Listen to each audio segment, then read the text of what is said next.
Magandang araw po sa inyong lahat.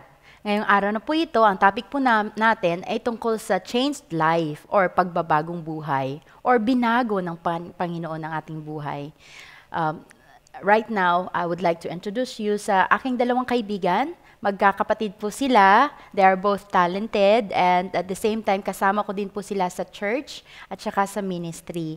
I would like to introduce you my friend Chiclet Villarreal. Hello, Chicks. Thanks Hello for po. coming. Hello po. Thank you po sa invite.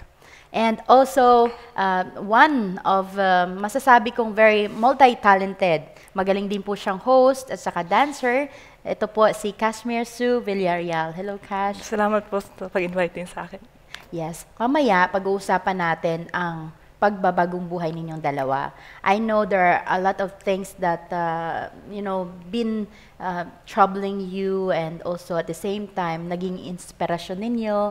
At alam ko po marami din mga kabataan when you had this dance group that was so inspired by both of your talents. At mapapakinggan po natin yan sa pagbabalik po natin dito sa ating programa, Changed Life.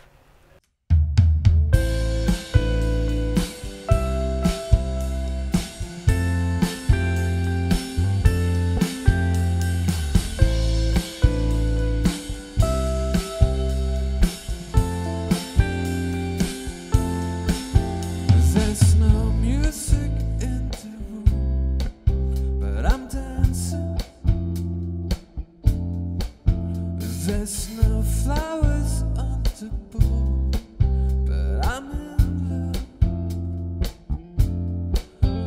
I'm floating high above it all. I'm moving, but my feet don't touch the ground.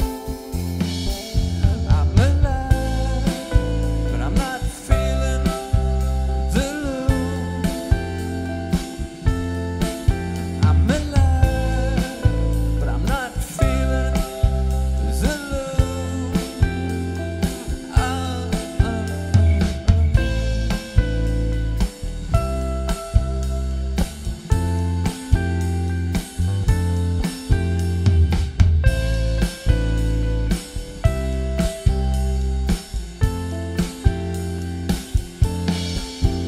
There's no silence in the world, but I'm sleeping. There's no peace among men, but I feel calm. I'm floating high above it all.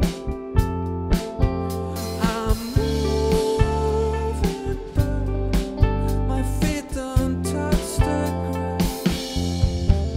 I'm alive, but I'm not feeling the love. I'm alive, but I'm not feeling the love.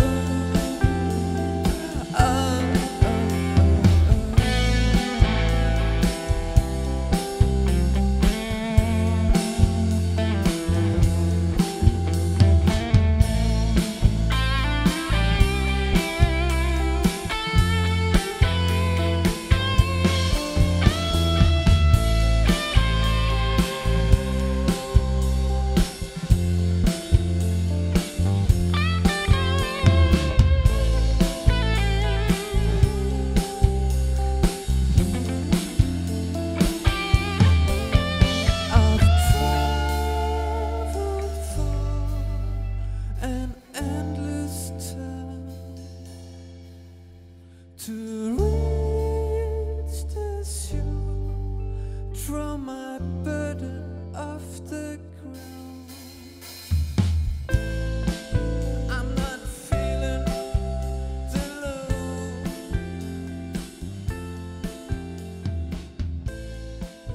I'm not feeling the love.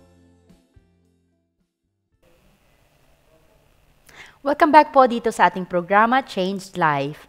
Gusto ko po ngayon tanungin si Chiclet. Chiclet, as the elder sister of Kashmir, Hindi ko alam kung ano talaga yung history ninyong dalawa when it comes to ministry. Pero ikaw ba yung nauna sa church, sa ministry? Actually, nung nabata pa kami talaga, sabay kami. We started, first time na meet namin si God is napakabata pa kami, elementary school. And then, having a deep relationship with God, dumating na lang yan nung we were getting, older. So, here in Norway, na-present ako sa LWBC first, and then kinuha ko yung family ko doon. But I believe when it talks about ministry, sabay-sabay kaming na-involve. So, Alright, that's good. Ikaw naman, Cash, looking at your sister right now, okay ba yung, I mean, is it favorable dahil medyo magkalapit yung edad ninyo at kahit na kayong dalawa na lang magkakasama all the time sa fellowship, how was the feeling before when you were starting in the ministry? Okay lang para sa akin kasi nga since na magkasama kami lagi since na bata kami, halos pareho kami ng ginagawa, parang kaming kambal. Para sa akin, malaking encouragement na kasama siya. Kasi yung mga time na parang time na nanlulumay siya sa ministry at ako yung active, nami-miss ko yung presence niya kasi nga in a way ginagamit siya ni Lord para pang-encourage din sa akin. Yeah, that's true. Not just in the ministry sa church, kasi alam ko meron kayong grupo before here in Norway and it was very, very popular. Ano bang pangalan na yun, Cash? Filipino, ang tawag Filipino. namin. Yeah, you were both dancers, hip-hop, right? How was the feeling, ikaw, Cash? Kasi parang ikaw talaga yung one of the leader of that group. How was the feeling of being so popular at hinahangaan kayo ng mga kabataan? I think napakalaking blessing yun galing kay Lord kasi nga yun yung ginamit niya para kumbaga naging calling namin yun. Ginamit niya yung talent na yun para mapalapit kami sa kanya, para mag-serve. So kumbaga pero immature pa kami nung time na yun Kaya kumbaga lately nabasa ko lang na magkaiba pala yung talent at spiritual gift. Pag yung talent walang spirit, ineffective siya. Kaya dahil nga immature kami, palagay ko medyo yung path na dapat nagsiserve kay Lord, medyo hindi yung buong grupo hindi napunta doon. Kaya siguro in a way pag ang tao talaga hindi mo ma-handle yung blessing sa'yo ni Lord, palagay ko meron mangyayari kung na hindi tama. So, Yeah. That's true. Ano ang nangyari noon, Klets? Was it successful? Kasi sabi ni Cash kanina, hindi napunta ang grupo doon. What happened to the group? hirap na mga tanong mo sa akin. Pwede pong pakiulit. Hindi, anong nangyari doon? What happened? Was it just stopped like that? Or Yung nawala yung po. grupo ng Filipino, yeah. I think para po sa akin kasi po I believe na blessing po yung part na dancing, it's nasa amin po talaga. Yung kumbaga not boasting but binigay po ni Lord yun. But I think God is trying to upgrade us. Ina-upgrade po niya pa kami sa next level. Kasi po physically, for me po physically, I don't think na it's not undergrading dancing po, pero mayroon pong time na hindi kakayanin na ng physical body ng tao na mag-dance till you get hundreds. So I think po na ina-upgrade po niya yung ministry namin to another level. That's why. Wow. Speaking of upgrade, I know Kashmir is doing presiding at the same time leading the youth as well. Ano naman yung pagbabago mo when it comes na kanina when Filipino stops and now you're concentrating sa work of course and mostly sa youth. Ano ang upgrade na sinasabi ni Chiclet? Palagay ko yung mas nagiging yung relasyon mo kay Jesus, mas nagiging close. Kasi nung time na iniisip lang namin is kailangan namin gawin yun. At least ako, kailangan mong gawin yun dahil you have to, kumbaga, or parang for the sake, para kumbaga may ginagawa ka sa church. Pero ngayon, parang yung mas lalo kang napapalapit sa Lord, mas gusto mo pang gumawa ng ibang bagay, hindi lang in terms na para sa sayo, kundi every inch na binigay niya, every blessing na binigay niya, kumbaga. Yes, thank you very much. Mamaya tatanungin ko kayo kung bakit may times na medyo nagsuslow down tayo sa ministry. At hindi lang sa ministry, when our own personal life as well. Kasi kahit ako naman, gusto ko rin minsan na, I'm alone and I'm at peace kasi we need that time. So later on, I will interview you and ask you more of that. But for now, stay po tayo ngayon dyan at manood po tayo ng video na inihanda po namin sa inyo.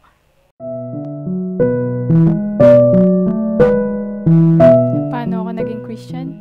Nag-start lang yan nung dito na ako sa Norway as an au pair. Kasi ini-invite ako ng mga kaibigan ko sa iba't ibang Christian church. So uma-attend ako ganyan kung saan ako na nakakarating Christian church. Dun nga dahil sa mga kaibigan ko.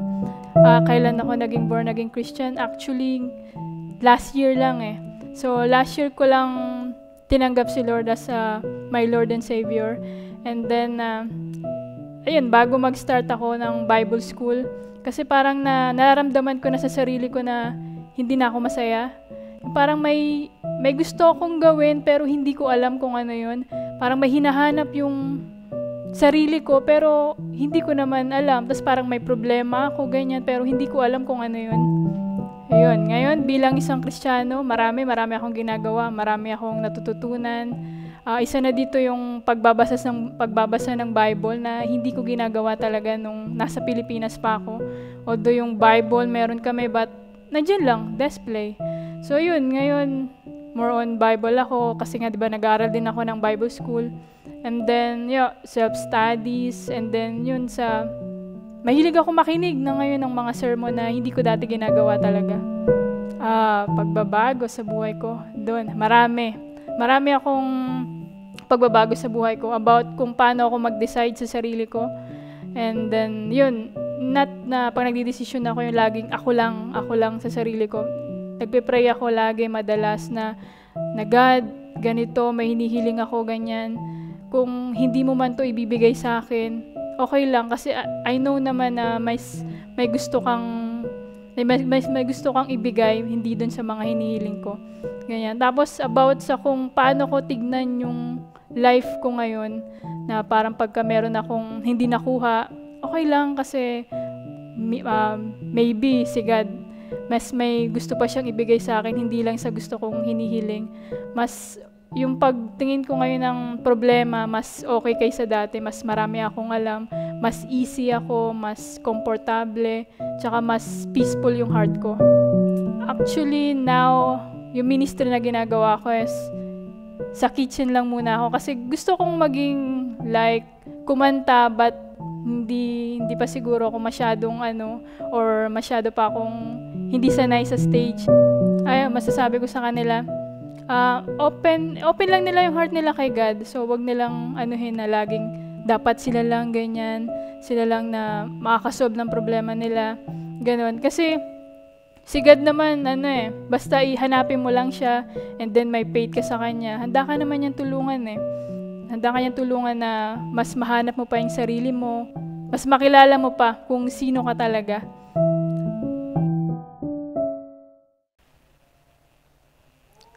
Welcome back po dito sa Changed Life at kanina po tinatanong ko sa dalawa nating kaibigan, merong times ba na nag-slow down din tayo sa ministry? Because I know there are times at kanina tinatanong ko si Cash how many years that she really not stopped but really paused for a while in the ministry. Ano bang nangyari doon, Cash? If you don't mind, tell us about it.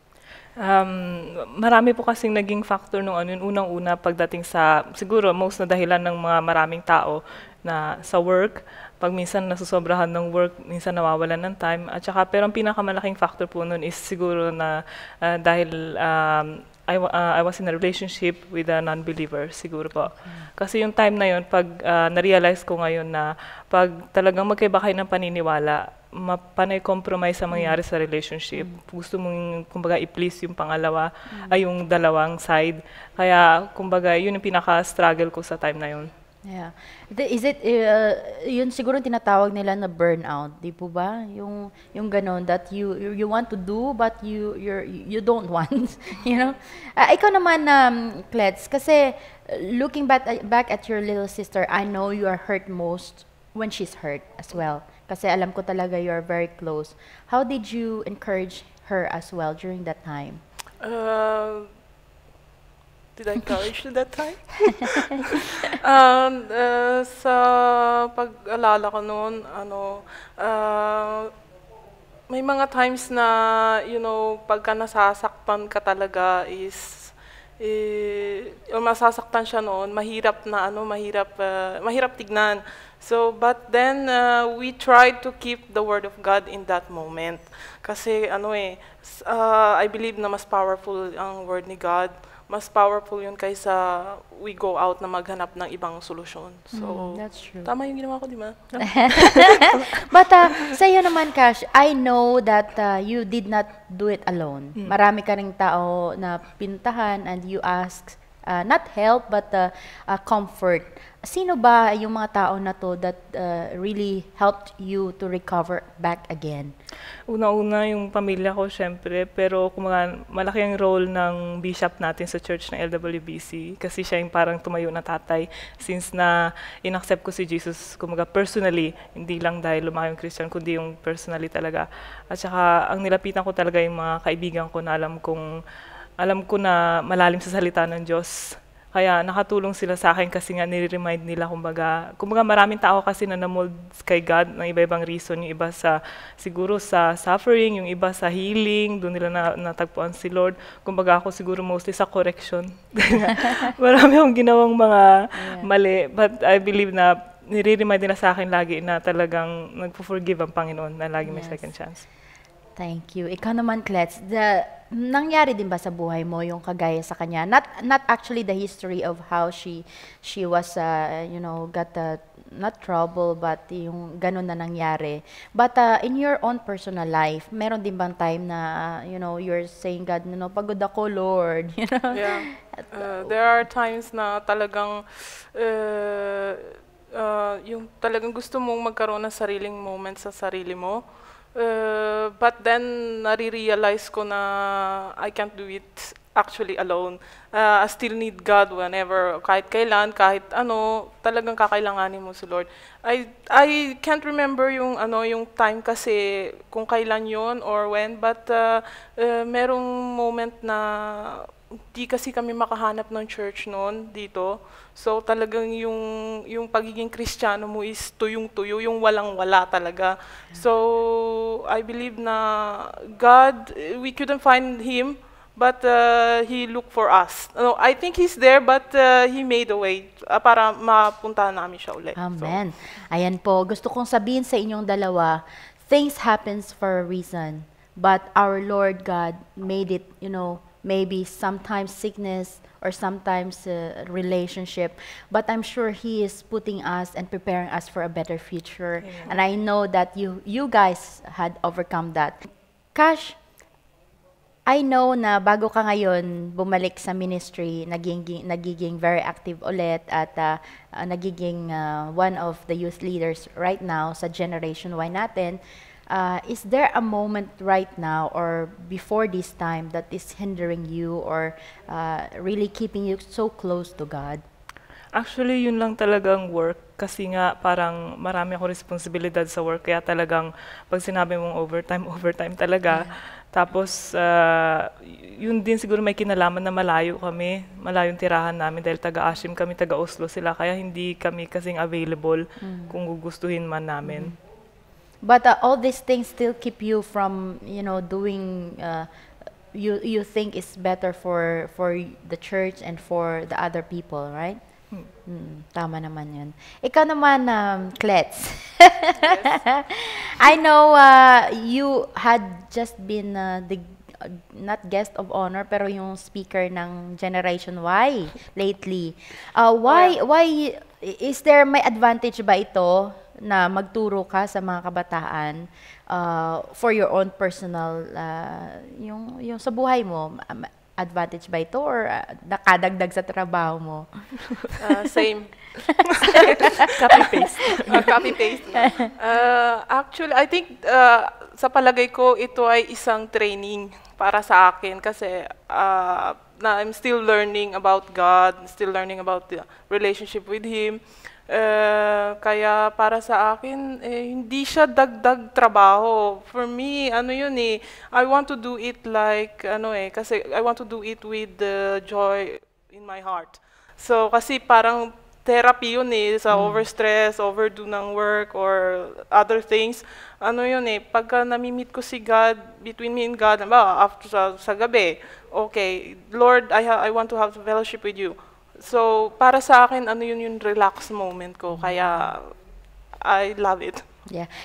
Sa akin naman, Cash, when I have, sometimes I'm very tired at gusto kong, I don't want to think anything. But yet, God is constantly reminding him lalo na sa verses na I am your servant. Ikaw naman, Cash, meron ka bang ganon? Yung pinanghihawakan mo na Bible verse na it keeps you going in the ministry? Meron ako lagi na, lately, parang medyo nag-iba yung perspective. Parang feeling ko kasi nagmamature ako lagi every single time. Kaya ngayon parang mas nagsisik ako sa mga bagay na parang na mas makilala siya, na kung paano ko siya paglilingkuran talaga. Kaya meron ako laging pinanghahawakan yung Ephesians 3:20. Glory be to God who by His power is able to do far more than we could even dare to ask or even dream of, infinitely beyond our highest prayers, thoughts, hopes, and desire. Pag naririnig ko yun, parang nare-realize ko na napaka-kapangyarihan ng ating Diyos. Pero sa ngayon, gusto ko talagang mapalapit sa Diyos as in na maging tapat na servant. Kaya meron ako sa Psalms 119, verse 35, na direct me to the path of your commandments, for there I delight in them. Parang Amen. Ayan, napaka-inspiring naman yan. Ikaw naman, Klets, ano naman yung ginagawa mo kasi since ang topic natin changed life, I know marami kang siniset aside, personal, and you're right now like doing really and walking together with your sister as well. Ano naman yung talagang struggle mo and you want to keep it up still with God? Ang hirap talaga ng question. Struggle ko, I think I have, not emotional but spiritual struggle. Kasi sometimes, I worry a lot, natatakot ako lagi, but, every time, meron din akong Bible verse. So 1 Peter 5:7, sabi kasi nila, leave all your worries to Him because He cares for you. Kaya, I leave it to Him. Hindi naman sa hindi naman sa bahala na yung troubles na yan. Hindi naman ganon. Pero, I just let God be God for it. Kaya, wala naman ako yung mabigat na struggle right now, but I think it's more on worry. Yes. Gusto ko lang ulitin mo yung Bible verse mo lang. Ano po ba yun, Cash? Ephesians 3:20. Ephesians 3:20 at saka Yung Psalms 119 verse 35. Psalms 119. At sa'yo naman, Klets? 1 Peter 5:7. 1 Peter 5:7. Yes. Ayan po. I'm sure na ito'y mga Bible verses na pinanghawakan ninyo. It will keeps you going kasi ang word ng Panginoon natin, it's life. And life will keep us alive.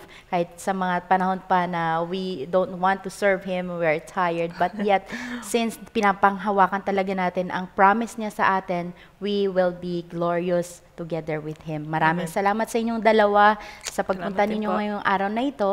Thank you very much and God bless to both of you. Well, I want to tell you guys that sa buhay nating Kristiyano, hindi na magiging madali or hindi madaling maging buhay Christian, especially sa mga kasamahan natin when we have friends or when our family is actually not believers. Pero, God says in His Word, in John 1:1, that Word is life.